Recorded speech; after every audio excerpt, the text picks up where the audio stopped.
Headliner Nation, you beautiful community. Hopefully everybody is staying safe, staying healthy, and you're enjoying your week.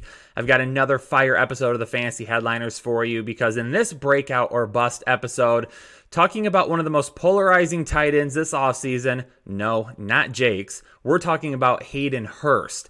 And with Hayden Hurst, a lot of people are excited about him because he replaces 2019 breakout Austin Hooper. So if you spend a draft pick on Hayden Hurst this season, what are you going to get?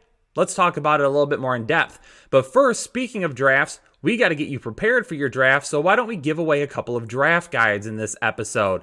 Just so you are aware, this is what the draft guide looks like. This is what you're going to be getting from our draft guide. Head over and pre-order it now for $19.99. If you pre-order one and we pick you in this episode, we're going to go ahead and give you that for free anyway. So feel free to pre-order yours right now. But if you want a free draft guide, I'm going to tell you how to get one right now. So today is my birthday. I'm a healthy, happy 32. I know I don't look a day over 25. I know. Yeah. But anyway, I'm going to give away two draft guides. Number one, if you leave a comment in the comments below saying happy birthday, I'm going to pick one of you. But I'm also going to pick whoever leaves the most creative happy birthday in the messages down below in the comments. So again, wish me a happy birthday down below, and the most creative happy birthday message is also going to get a draft guide. So that is my way of giving presents to you on my birthday, Headliner Nation, because honestly, you deserve it. But without further ado, let's talk about Hayden Hurst and what we're going to get from him in 2020. All right, so Hayden Hurst hasn't done a whole lot in his career up until this point. Keep in mind that Hayden Hurst is a guy that was actually a pitcher in the Pirates organization. He was a really good pitcher, and then he just couldn't find the strike zone anymore. Had some issues with his control, decided to go back to college, went to South Carolina, and ended up being a first-round draft pick. And after being drafted, he actually ended up hurting himself and didn't quite get into the role of things. And that's when Mark Andrews kind of took over and became the tight end one there in Baltimore. So now that Hayden Hurst really doesn't have any competition for touches at the tight end position, what could we potentially get from him? So far in his career, 28 games, 62 targets, 43 receptions, 512 yards, averages 11.9 yards per reception and 3 touchdowns. Now, coming out of the draft, he was regarded as one of the top all-around tight ends. He was taken in the first round. He was drafted before Mark Andrews. Mark Andrews was drafted in the third round. Hayden Hurst was drafted 25 overall. So what the Ravens saw from him, they really, really liked.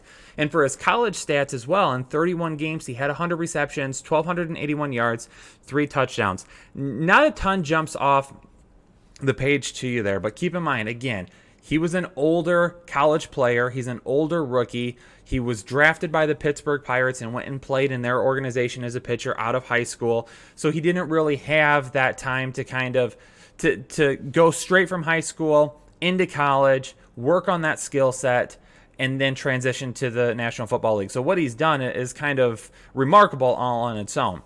But he's going to the Atlanta Falcons. And we need to talk a little bit more about that offense and what they have done, not only in the past, but potentially heading forward in the future. Now, last season, Austin Hooper's breakout season, I really wanted to key on that a little bit more and try and find out, why was Austin Hooper a breakout last year? Well, last year on the offense, Matt Ryan had his most passing attempts since 2014 and his second most completions since 2014.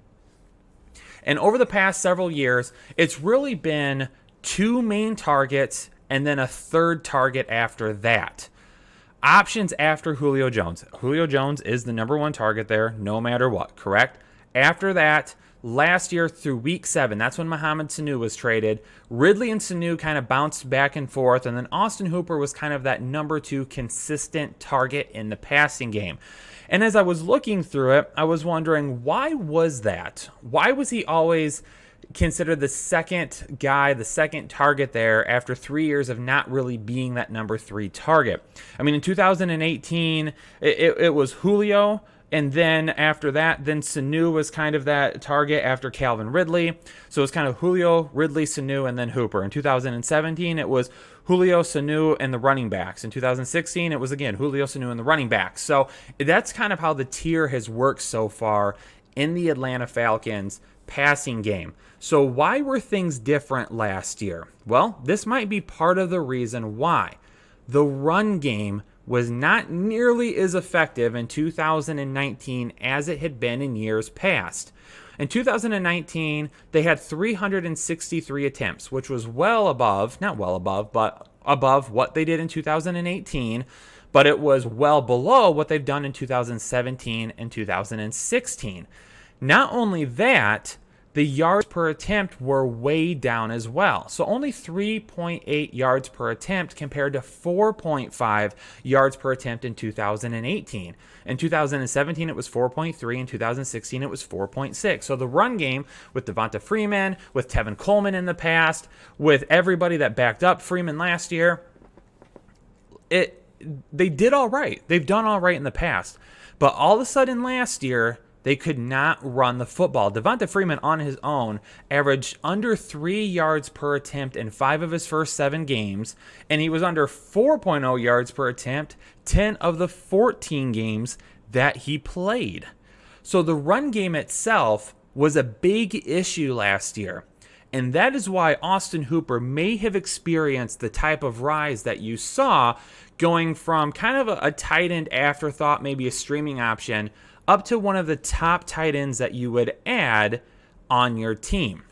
Let's take a look at his career stats. So over the course of his career, 2016, again, that first year, tight ends typically don't come out and produce right away in that first year. 27, 19, 271, and 3. That's 27 targets, 19 receptions, 271 yards, and 3 touchdowns. So his touchdowns have gone up a little bit each year. And last year, it wasn't even really those touchdowns that propelled him. Only 2 more touchdowns than he had in 2018. But in terms of targets, he goes from 88 to 97, 71 to 75, 660 yards to 787 yards, 4 touchdowns to 6 touchdowns. Why is that? Why over the last couple of years has he made that move? Well, number one, again, it's because tight ends take a while to produce. But number two, last year, he was a run game alternative. 75% of the routes that he ran last year were underneath the defense. That is per Pro Football Focus. Why is that? Again, the run game was not effective last year. No matter who they handed the ball off to, they could not get 4 yards a carry last year, which is kind of that magic number for me. If you're below 4 yards per attempt, that's not doing a whole lot. Okay, if you're above 4 yards per attempt, a little bit more, that's better and better and better. But they weren't very effective with the run game last year, whoever was touching the ball. So they were running some shorter passes with Austin Hooper, some more highly efficient pass options to Austin Hooper to help offset that. Take a look at this diagram. Again, run game alternative. As you can see here, stats for routes 0 to 10 yards away from the line of scrimmage. And you can see how it's kind of blocked out there. You've got 0 yards, 10 yards, and 20 yards down the field. Anywhere from 0 to 10 yards, 53 targets, 47 receptions, 368 yards, and 4 touchdowns.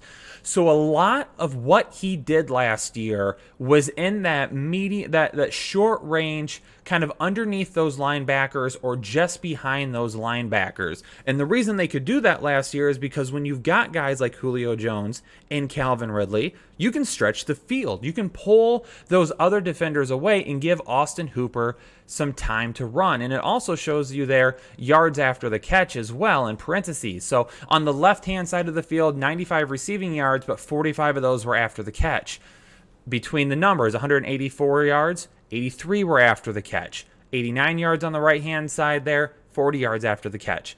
So that was really what they did last year. The Falcons really tried to look at what can we do to offset the ineffectiveness of our run game. Well, we're going to run more highly efficient routes with Austin Hooper, use him underneath the defense, and then use that as our way for getting some of those chunk yards. When we would normally call a rushing play or anything like that, we're going to do a passing play instead, and we're going to go with Austin Hooper, who's underneath that defense, because Calvin Ridley and Julio Jones are stretching the field. Even with Mohamed Sanu last year, before he left, so over the last 3 years, in 2016, he averaged 5.4 targets a game, 6.4 targets a game in 2017, 5.87 targets per game in 2018. And in 2019, while he was there, it was 6 targets per game. So even while he was there, even though Austin Hooper was kind of that second option, Mohamed Sanu and Calvin Ridley were kind of battling back and forth for that third option. So for the first time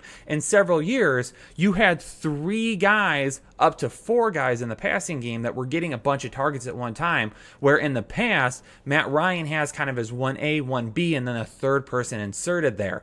But again, with Austin Hooper last year, they used him to offset the bad running game. And that was great for them and what they were able to do on offense. So the question about Hayden Hurst for me now is, what do the Atlanta Falcons do in 2020 with the run game? They've got Todd Gurley now. That offensive line could potentially be a little bit better. So is Todd Gurley going to be better than Devonta Freeman and company from last year? I would have to assume so. And that's why I'm a little bit worried about Hayden Hurst. Now, the price for drafting him right now isn't all that bad, and I'm okay with where it's at right now. But as we get closer and closer and closer to the season and more people start drafting, we could see that ADP being pushed up, up, and up, because people are going to realize, I got to start drafting Hurst earlier and earlier and earlier in order to get my hands on him if I really want him to be my tight end 1. So that's why I'm a little bit worried as we get to the beginning of the season. Quite honestly, I'm drafting him as a back end tight end 1. Kind of that late tight end 1, early tight end 2, because I think he's going to be used. But I think the run game is going to be much more effective this year. Also, you have to keep in mind Calvin Ridley. If you really believe in Calvin Ridley and think he's going to break out and become that 1B to Julio Jones, Hayden Hurst can't be that number 2 option. He's going to have to become the number 3 option. So if you have an effective run game, you have Julio Jones, you have Calvin Ridley, they're running the ball more and being more efficient with it, well, then Hayden Hurst isn't going to come to what Austin Hooper put up last year. He's going to go closer to what Austin Hooper has done in years past, more along the lines of 2018. And that's why I've kind of got him at that back end tight end 1 spot right now. So really, this is not a video for me to persuade where you should be drafting Hayden Hurst.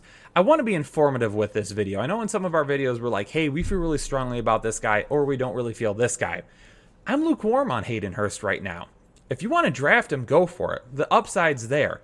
They absolutely used Austin Hooper last year to a very effective style of play. They've got to do the same thing with Hayden Hurst this year, though. And if you believe they will, then take him, but don't overspend on him.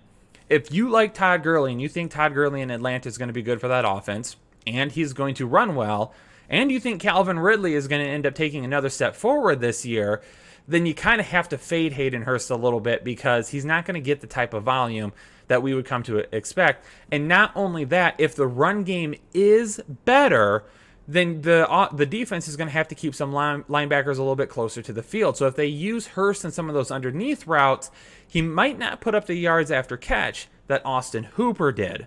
So there's a few things to think about there with Hayden Hurst. A lot for you to think about in this video, and I hope you really enjoyed it, because this was one of the ones that we go a little bit more in depth on, and we put together a lot more information, because really Hayden Hurst is one of those guys that everybody is talking about and wondering what to do with. So Headliner Nation, hopefully you really enjoyed the video. I enjoyed putting this one together. Leave a comment below. We're giving away a couple of draft guides. Don't forget, wish me a happy birthday. Most creative birthday message is also going to get a draft guide as well. But more importantly, subscribe to the Fantasy Headliners. If you haven't done that yet, hit that subscribe button. Like the video. We'd appreciate that as well. And we'll catch you on the next episode of the Fantasy Headliners. Thanks so much for tuning in, Headliner Nation. Stay safe, stay healthy, and I'll see you all soon.